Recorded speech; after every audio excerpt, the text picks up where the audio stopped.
জনরব media, জনতার কথা বলে।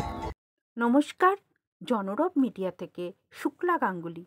21শে December north point secondary boarding স্কুলে জনরবের ক্যামেরা ছিল। চলুন আমরা আগে স্কুলটা ঘুরে নিই, তারপর মেলা চত্বরটা আপনাদের দেখিয়ে নিই।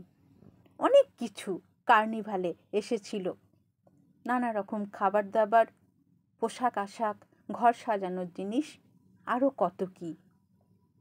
কার্নিভালে যখন শুনলাম লখনৌজিটা এসে গেছে, চলুন ওর সঙ্গে কথা বলি। স্কুলে রাজারহাটে আমাদের কলেজে তাও অনুষ্ঠান করা হয়, তাও না, অনেক অনুষ্ঠানই করা হয়, কিন্তু এই সিনিয়র সেকেন্ডারি স্কুলের ধরুন যে এজ গ্রুপটা, তাদের সামনে আমাদের খুব একটা অনুষ্ঠান করার সুযোগ হয় না। মীরা ম্যাম ডেকেছেন আমাদের আজকে এখানে অনুষ্ঠান করতে, তো আমরা এসেছি। আজকে একটু ওয়েদারটা খারাপ, সকাল না, ইনফ্যাক্ট কালকে রাত থেকে সন্ধ্যে 7:30 8টা থেকে বৃষ্টি শুরু হয়েছে, এখনও কন্টিনিউ করছে, কিন্তু বাচ্চাগুলো খুবই ওয়েট করছে, বাচ্চাদের মা বাবারাও আছেন। একটাই প্রবলেম যে স্কুলটা যেহেতু অনেকটা বাইরের দিকে, বাচ্চাগুলো বাড়িও ফিরবে, বৃষ্টি বলে একটু স্যাঁতস্যাঁতে ওদের ঠান্ডা লেগে যাওয়ারও একটা চান্স আছে। কাল থেকে ওদের স্কুল ছুটি পড়ে যাচ্ছে, তারপর ক্রিসমাস, তারপর নতুন বছর, সব কিছু মিলিয়ে মিশিয়ে প্ল্যান তো আছে আজকে ওদের একটা দারুণ সন্ধে উপহার দেওয়ার, যদি না বৃষ্টি এসে ব্যাগড়া দেয়। বড়দের পাশাপাশি গানের মধ্যে ছোটদেরও কিছু বলি থাকে আপনার গানে, ছোটরাও সেই গানগুলো, কিছু গান আছে তারা এখনও মনের মধ্যে মণিফোঁটা থাকে, সে বসন্তই হোক বা অন্যান্য গান থেকে।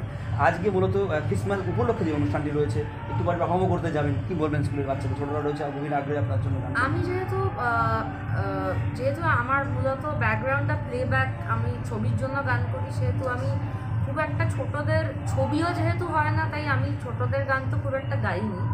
কিন্তু আজকাল তো দেখি একদম কুটে কুটে বাচ্চারা, যাদের মুখ থেকে বুলি ফুটেনি, তারাও প্রেমে পড়া বারণ গাইছে। প্রেম, পড়া এবং বারণ, মানে তিনটে শব্দ যে মুখ দিয়ে বার করতে পারছে পরপর, এটাই আর কি যথেষ্ট।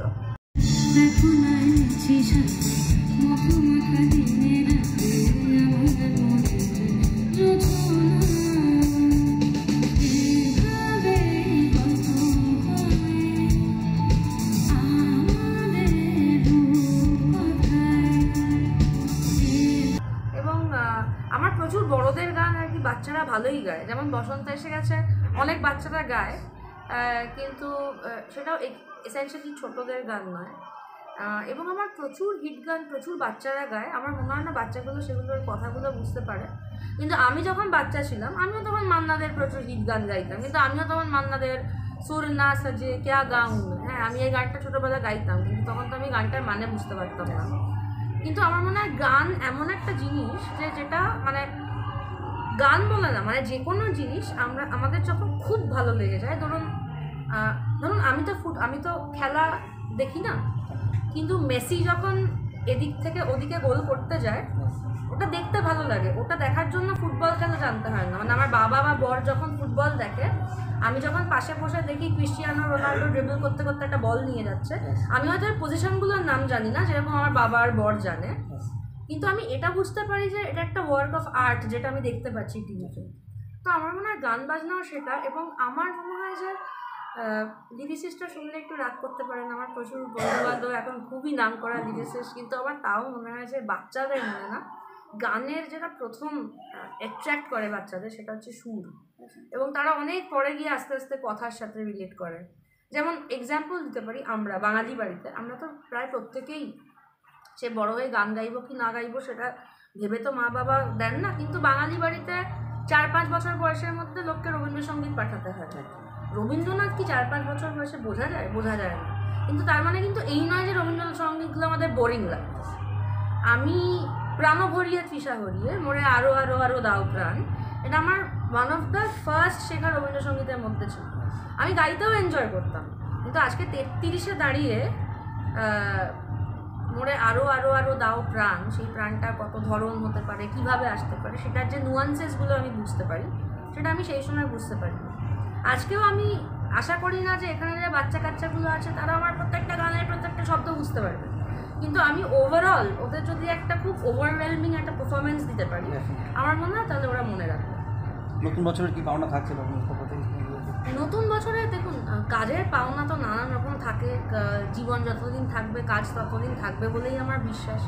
কিন্তু নতুন বছরে কাজ হোক যাই হোক না কেন, আমি খুব সিনসিয়ারলি চাই যে নতুন বছরে একটু পৃথিবীটা শান্ত হোক।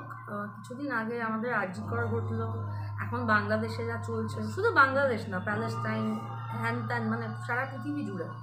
কারণ আমরা সবসময় ভাবি যে ও আমাদের তো কিছু হচ্ছে না, কিন্তু এটা বুঝতে হবে যে একটা সমাজ যদি আস্তে আস্তে খুব দুঃখের দিকে চলে যায়, সেই সমাজ কিন্তু গান শুনতে আসতে চাইবে না। একটা সমাজ তখনই বিকেলবেলা তার পরিবার নিয়ে গান শুনতে যাবে যে সারাদিন একটা মানুষ যদি একটা ফ্রুটফুল দিন কাটিয়ে থাকে, যে দারুণ কাজ করলো, দারুণ একটা সাকসেসফুল দিন, তবে তার সন্ধ্যাবেলা মনে হবে যে না একটু বউ বাচ্চাকে দিয়ে গান শুনতে যাই।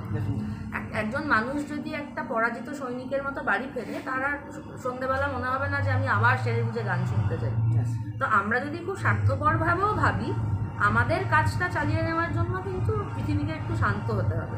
এবং পৃথিবীকে তো পৃথিবী শান্ত হবে বললে হবে না, আমাদের সবাইকে সেখানে একটা অ্যাক্টিভ পার্টিসিপেশন করে একটা মিনিমাম একটা শান্তির জায়গাটাকে আনতে হবে। Thank you. একটু সুরে সুরে হয়ে যাক এক লাইন। কারণে অকারণ আঙুলে আঙুল রাখলেও হাত ধরা বারণ, প্রেমে পড়া বারণ। প্রাকৃতিক দুর্যোগ, তথাপি অভিভাবকরা বসে আছেন কখন লগ্নজিতা স্টেজে উঠবেন।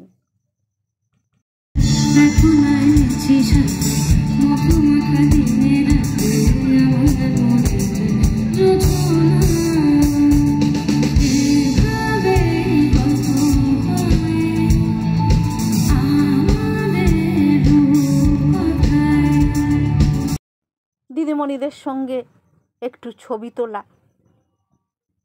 সবাই ছবি তুলতে ব্যস্ত।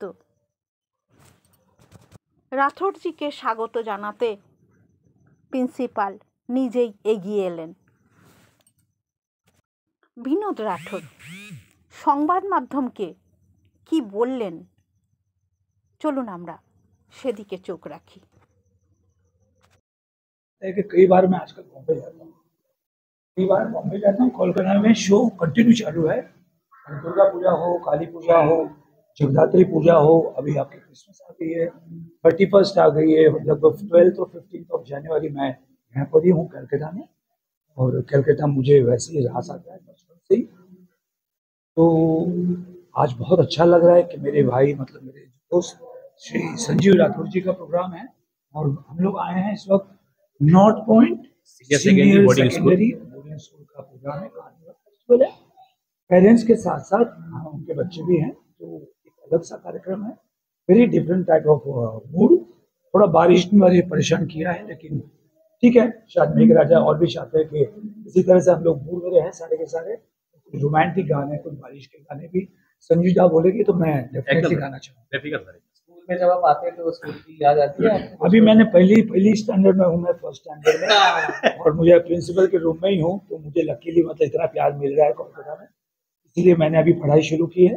मैं भी फर्स्ट स्टैंडर्ड में हूँ, संदीप दा भी, हमारे संजीव दा भी, चांदनी जी भी आई है, और सनी जी कोशिश कर रहे हैं एडमिशन लेने की, अभी उनकी एज छोटे 6 महीने।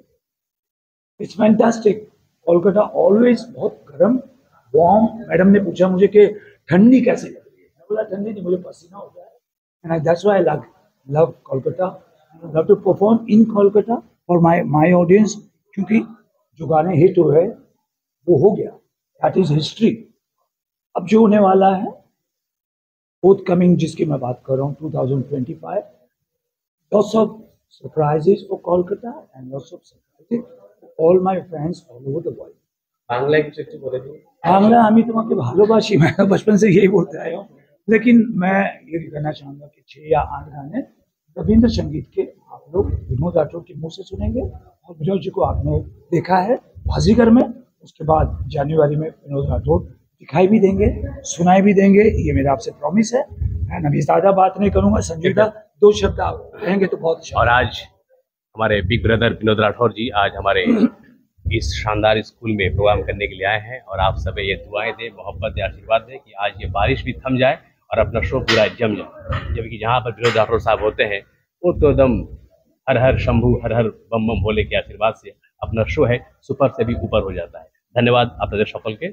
हमारे संग रहे विनोद राठौर, मैं संजीव राठौर और साथ में आइए चांदनी मुखर्जी। चांदनी जी চাঁদনী মুখার্জি বাঙালি।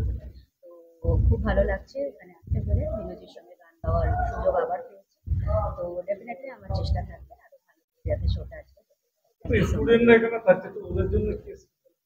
স্পেশাল ওটা স্টেজে গিয়ে বোঝা যাবে, ওরা যেটা বলবে সেটা গাইবে। প্রিন্সিপাল সংবাদ মাধ্যমে কি জানালেন? सबसे पहले मैं बोलूँ कि मेरा नाम मीना सेठी मंडल है और मैं यहाँ की secretary come founder and managing trustee हूँ। ये आज का जो प्रोग्राम है, हमारे स्कूल में हर साल हम लोग कार्निवल सेलिब्रेट ज़रूर करते हैं, लेकिन अब की साल थोड़ा डिफरेंट हम करने की कोशिश कर रहे हैं क्योंकि हमारे बच्चे बहुत मेहनत किए हैं एग्जीबिशंस और पूरी चीज़ को ऑर्गेनाइज करने के लिए। हमने थोड़ा सा उसमें और रंग डाल दिया है लग्नजिता एंड विनोद राठौर जी को बुलाकर, ताकि ये शाम जो है हमारे पेरेंट्स लोग एंजॉय करें, हमारे टीचर्स एंजॉय करें और हमारे बच्चे एंजॉय करें। Because round the year we always work, हम सब काम करते हैं, तो वो मेहनत का क्या है, आज की जो ये एंजॉयमेंट होगी ये हमें कल दोबारा एनर्जी देगी फिर से काम करने के लिए। तो इसलिए हम शुक्रिया देंगे कि लग्नजिता उन्होंने अपना टाइम दिया आने के लिए। विनोद जी बॉम्बे से आए हैं, उन्होंने अपना वक्त निकाल के हमें हमारे स्कूल के लिए वक्त दिया है। This is very important and we are thankful on behalf of North Point School. हम उनको धन्यवाद देते हैं और हमारे टीचर्स, हमारे स्टाफ, जितने भी मेंबर्स हैं, आज ये जितना जो हमारा ये सजावट है, जो भी कुछ है, ये सब इनके सब हम एक साथ है। हमारा north point senior secondary boarding school जो है, ये हम सिर्फ टीचर्स नहीं, टीचर्स, स्टूडेंट्स, पेरेंट्स, हम एक परिवार हैं और इसी परिवार में आज हम सब यहाँ हैं और इसी तरह आज रात 9 साढ़े 9 तक तो हम अपना प्रोग्राम करते रहेंगे। स्टूडेंट और स्टूडेंट फैमिली को क्या बोलिए, इतना अच्छा प्रोग्राम है, सब दूर दूर से आए हुए हैं, बहुत दूर दूर से आए हैं, इतने पेरेंट्स हमारे यहाँ हैं और आज का मौसम भी हमें बिट्रे कर गया था, लेकिन भगवान की दया है कि अब उन्होंने हमें साथ दिया है। लेकिन उस बारिश में भी हमारे पेरेंट्स बैठे रहे और प्रोग्राम एंजॉय करते रहे और यही उन्होंने कहा हम सब आपके साथ हैं और आज का प्रोग्राम कामयाब होगा। Thank you ma'am. প্রকৃতির বিরূপতা থাকলেও সুরের সাথী হতে মানা নেই, তারই দৃশ্য দেখা গেল নর্থ পয়েন্ট বিদ্যালয়ে। এবার ফেরার পালা, বাড়ি ফিরতে হবে, আবার নতুন বছরে সবার সঙ্গে দেখা হবে। তাই আজকের মতো এখানে আপনারা দেখছিলেন জনরব মিডিয়া, আবার আসছি।